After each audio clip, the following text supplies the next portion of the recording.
The chamber of the galactic Concord was vast enough to swallow stars. Tier upon tier of floating platforms curved around a central void, each occupied by representatives of species that had survived long enough to call themselves advanced. Light bent strangely here, refracted by alien technologies and biologies, but the sound was sharp and unforgiving. Every word spoken carried weight, recorded, translated, archived for eternity. Ambassador Elias Rourke stood alone on Earth's platform. He was human, unmistakably so, tall, upright, unadorned. No ceremonial armor. No genetic modifications visible to flatter alien aesthetics. He wore a simple dark uniform, hands clasped behind his back, his expression calm to the point of appearing detached. To many in the chamber, that calm read as ignorance. To others, arrogance. None read it correctly. The speaker of the Concord, a many-limbed being encased in living crystal, allowed the low murmur of thousands of voices to die down before addressing the assembly. The issue before them had been debated for 3 cycles now, and patience was thinning. The matter of soul 3, the speaker intoned, its voice harmonized by machines and biology alike. Also known as Earth. A projection flared to life in the void, a blue planet wrapped in clouds, rich with water and green continents. A world teeming with life. Humanity, the speaker continued, has advanced from chemical propulsion to interstellar travel in less than 400 standard years. Their population growth is exponential. Their military expenditure exceeds that of most mid-tier empires. Their cultural history is defined by near-constant internal conflict. Several delegates shifted, appendages clicking or skin rippling in agreement. They are unstable, said Lord Calith of the Vorn hegemony, his voice sharp and disdainful. They adapt too quickly. Every attempt to limit their expansion has failed. Every treaty they sign is treated as temporary. Rourke did not respond. His gaze remained fixed forward, eyes steady, breathing slow. Another voice joined in, deeper, resonant. They weaponize curiosity, said High Strategist Morex, a veteran of 3 galactic wars. We shared propulsion theories. They turned them into weapons. We shared medical technology. They improved it, then adapted it for battlefield survival. A ripple of unease passed through the chamber. They learn, Morex continued, faster than anyone should. The speaker raised a limb, signaling order. The proposal stands as follows. Earth will be designated a protected labor world. Humanity will be placed under managed servitude. Their expansion halted. Their technology regulated. Their species preserved under supervision. The word servitude echoed, translated into 100,000 languages, none of them kind. On Earth's platform, Rourke finally moved. He raised his head slightly, as if acknowledging that the conversation had reached its inevitable point. Ambassador Rourke, the speaker said, its crystalline gaze focusing on him. You may respond before the vote is called.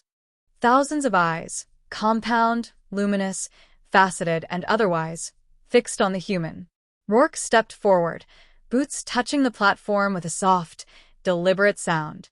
He did not gesture wildly. He did not raise his voice. When he spoke, it was measured, controlled. You fear us, he said simply. A stir of irritation followed. We are cautious, Calith snapped. Fear has nothing. You fear us, Rourke repeated, cutting through the protest without raising his tone. Because we remind you of yourselves. Not as you are now, but as you were when you were young. Violent. Curious. Desperate to survive. Silence fell, heavy and uncomfortable. Rourke continued. You call us unstable because we change. You call us dangerous because we refuse to stagnate. And now, because you cannot control us, you propose to enslave us. His eyes swept the chamber, meeting no one's gaze directly, yet somehow addressing all of them. We came to this assembly seeking coexistence, he said. Trade. Shared knowledge. A future where difference was not a crime. The speaker shifted. Ambassador, this is not a punishment. It is a necessity. Rourke nodded once. That is what every tyrant believes. A low hiss rose from several platforms. Security fields hummed faintly. "You will not threaten this assembly," Morex warned. Rourke almost smiled. "Almost. I am not threatening you," he said. "I am informing you." The speaker's limbs tightened. "The vote will proceed." One by one, the platforms signaled. Lights flared, green, blue, ultraviolet, colors beyond human vision translated into confirmation tones. Species after species cast their decision. In favor. In favor. In favor. The tally climbed relentlessly, a perfect alignment of fear disguised as consensus. Rourke watched it all, without visible reaction. His heart rate barely shifted. Somewhere deep within him, disappointment settled, not shock. Not anger. Just confirmation. The final signal sounded. "The vote is unanimous," the speaker declared. "Earth is hereby designated." Rourke turned away before the sentence was finished. Gasps rippled through the chamber. No species had ever shown such disregard for a Concord ruling. Yet he did not flee. He did not shout. He simply activated the small device at his wrist. "For the record," he said quietly, though the chamber's systems amplified it regardless, "humanity recognizes this vote." The speaker stiffened. "Then you submit?" Rourke paused at the edge of the platform. He looked back, eyes hard now. The calm sharpened into something colder. "No," he said. "We remember it." He stepped into the light of the transit beam and vanished. For a moment, the chamber remained silent. Then conversation erupted. Relief, triumph, dismissal. The problem of humanity, many believed, had been solved without war. Far from the Concord, beyond monitored space, a signal reached Earth. Elias Rourke's report was brief, factual, complete. The men who received it did not argue. They did not panic. They simply stood one by one and began to move. The galaxy had made its decision. Now it was humanity's turn. The message from the Concord reached Earth 12 minutes after Ambassador Rourke disappeared from the Assembly's records. It arrived encoded, layered in diplomatic formalities and legal language, but its meaning was brutally simple. Humanity had been judged. Humanity had been claimed. Admiral Jonathan Hale read the transmission in silence. He stood in the Strategic Command Chamber beneath the Pacific, a room carved from bedrock and reinforced by generations of quiet preparation. Around him, screens displayed star maps, fleet statuses, and systems that did not officially exist. None of the men present spoke while Hale finished reading. They watched his face instead, searching for some sign of surprise. They found none. "So," Hale said at last, lowering the tablet. His voice was steady, carrying easily through the chamber. "They voted." General Marcus Ilias folded his arms, his expression grim but controlled. "Unanimous." According to Rourke's addendum, they didn't even hesitate. A few bitter smiles appeared around the room. Not laughter, recognition. "They never do," said Director Samuel Cross, head of Deep Research and Development. "Fear is faster than wisdom." Hale turned to the main display, where Earth rotated slowly, serene and unaware. "Casualty projections?" "0," Ilias replied. "For now. They intend compliance through containment. Labor designation. Controlled extraction. Slavery dressed in policy." Hale nodded once. "And the public?" "They don't know yet," Cross said. "And they won't, unless you decide otherwise. Information lockdown is holding." Hale considered that for a moment. "Good. Panic serves no one." He looked around the room, meeting each man's eyes in turn. These were not politicians, not idealists.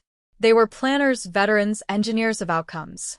Each had been selected not for aggression, but for restraint. "We all knew this day was possible," Hale said. "Some of us knew it was likely. The question now isn't what they did. It's what we do." A pause followed, heavy with unspoken history. Ilias broke it. "Protocol?" Hale's mouth tightened slightly.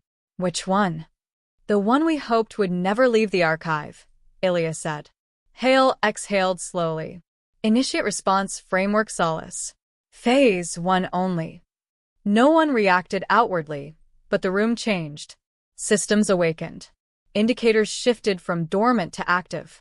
Across the planet, and far beyond it, machinery long buried in silence began to listen. Cross leaned forward. No overt action? None, Hale said. Not yet. We don't escalate. We don't announce. We let them feel the absence before they feel our hand. And Rourke? Ilias asked. Hale allowed himself a thin smile. Rourke did his job. Now it's our turn. Hours passed without drama. No fleets launched. No weapons fired. Yet across known space, small certainties began to fail. Navigation relays reported inconsistencies.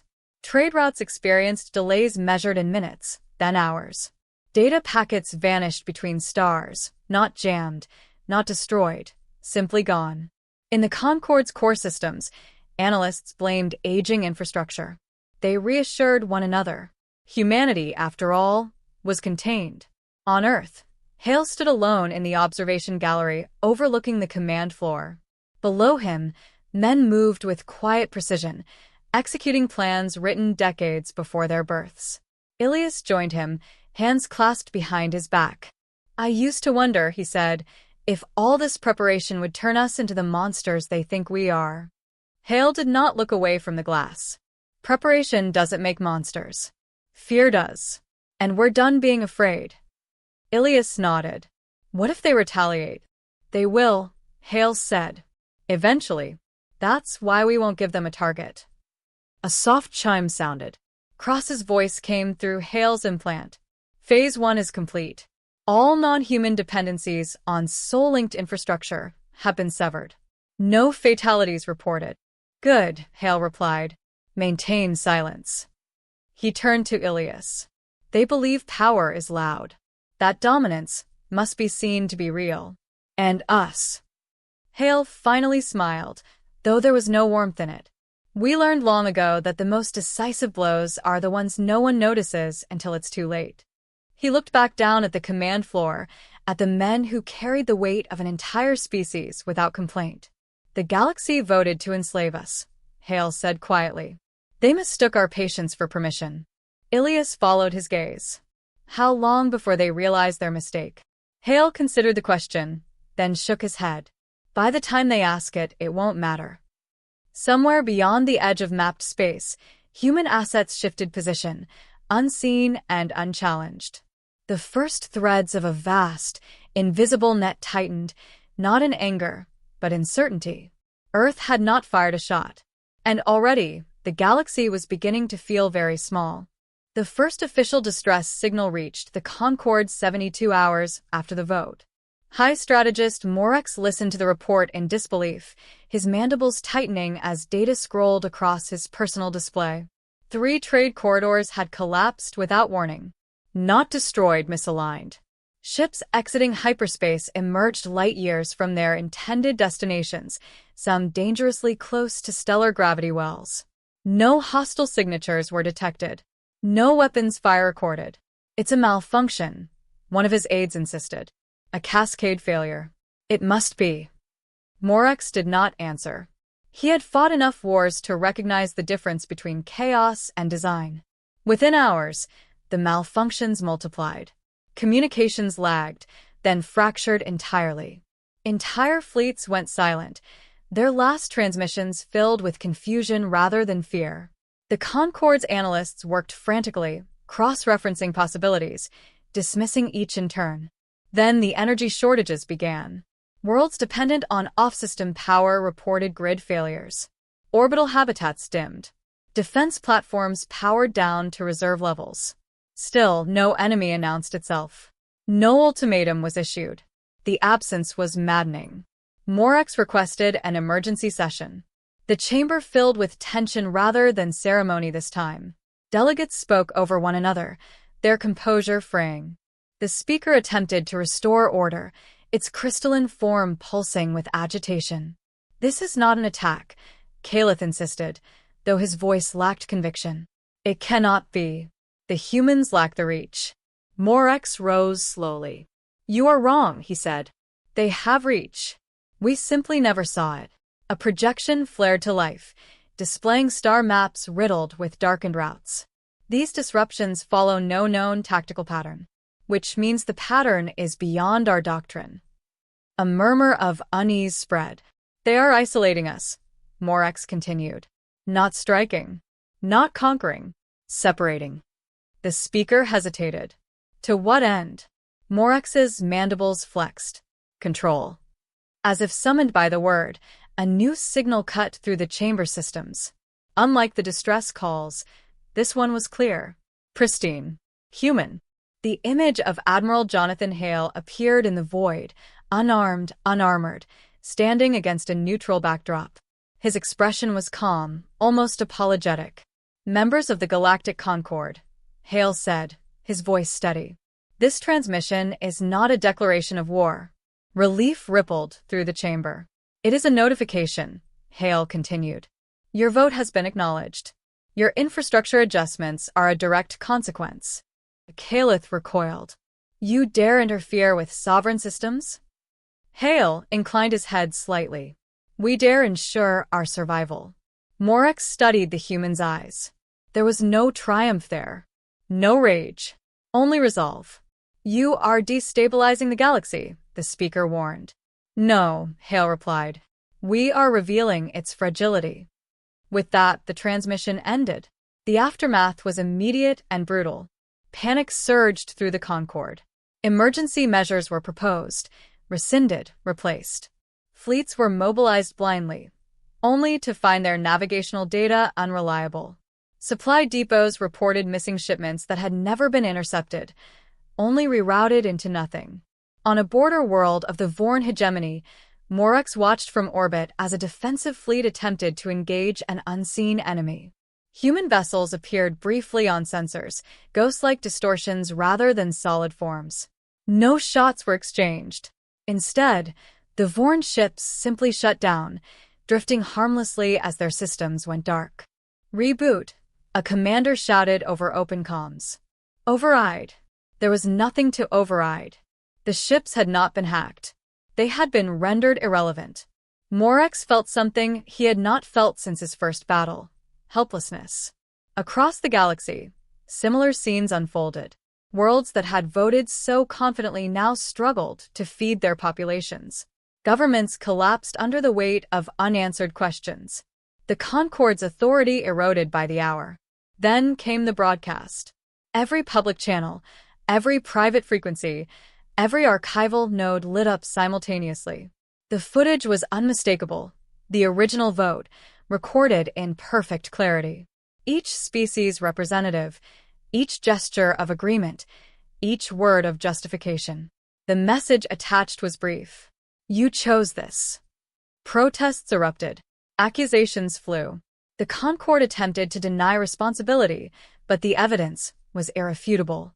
Civil unrest spread faster than any fleet. Morex stood once more in the chamber, now half-empty, lights dimmed to conserve power. Calith's platform was vacant. Several others had gone dark entirely. This cannot continue, the speaker said, its voice strained. We must negotiate. Morex nodded slowly. Yes. But understand this, we are no longer negotiating from strength. As if to underline the point, another report arrived. A major shipyard, one of the largest in the galaxy, had ceased function. Its automated systems had simply stopped. No damage.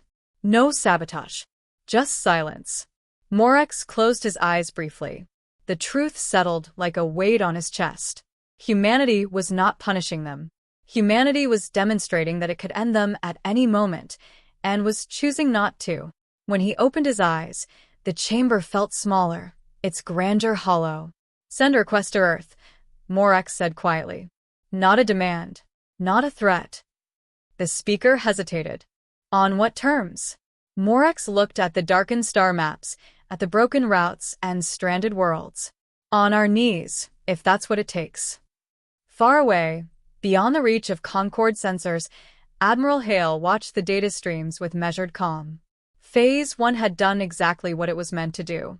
The galaxy was breaking, and humanity had yet to raise its voice. The request for negotiations arrived without ceremony. It did not come through the Concorde's grand channels or its ceremonial relays. It came as a narrowband signal, stripped of ornamentation, routed through systems the galaxy had only just realized were not theirs to command. Admiral Jonathan Hale received it alone in strategic command, the words translated cleanly and without embellishment. "We ask for terms." Hale read it once, then again, his expression unchanged. Around him, the command floor remained hushed, the low murmur of machines the only sound. Humanity had not announced its victory, yet the galaxy had already conceded it. "Bring them in," Hale said. The chamber prepared for contact, though no defensive measures were raised. When the projection stabilized, High Strategist Morex appeared in the air before Hale, his posture rigid, his once imposing presence diminished by exhaustion. Behind him stood the speaker of the Concorde, its crystalline form dulled, fissures visible beneath its surface. They did not sit. They did not posture. "Admiral Hale," Morex began, his voice carefully controlled. "We acknowledge the consequences of our actions." Hale studied him in silence. He saw no deceit there, no hidden maneuver, only a being confronting the limits of his power. "You voted to enslave my species," Hale said calmly. "That is not a misunderstanding. It is not a policy error. It is a choice." The speaker shifted. "We believed containment was necessary." "You believed fear justified ownership," Hale replied. "That belief ends now." Morex inclined his head. The gesture was unmistakable. "We ask for mercy." The word hung in the air, fragile and rare. Hale turned slightly, glancing at a display only he could see. Systems stabilized. Star lanes realigned, but remained locked. The galaxy waited, breath held. "Mercy," Hale said, "is not the absence of consequence. It is the decision not to become what wronged us." The speaker's voice trembled. "Name your demands." Hale faced them fully. "There will be no retaliation in kind. Humanity will not enslave. We will not exterminate. Those options were available long before you asked for mercy." Morex's shoulders sagged, relief flashing briefly across his features. "But," Hale continued, "there will be judgment." The relief faded. "Effective immediately," Hale said, "the institution of sapient slavery is abolished across all signatory systems. Any government that attempts to reinstate it will lose access to interstellar transit, communication, and trade. Permanently." The speaker stiffened. "You would enforce this?" "We already are," Hale replied. Morex swallowed. "And the Concorde? It will be dismantled," Hale said without malice.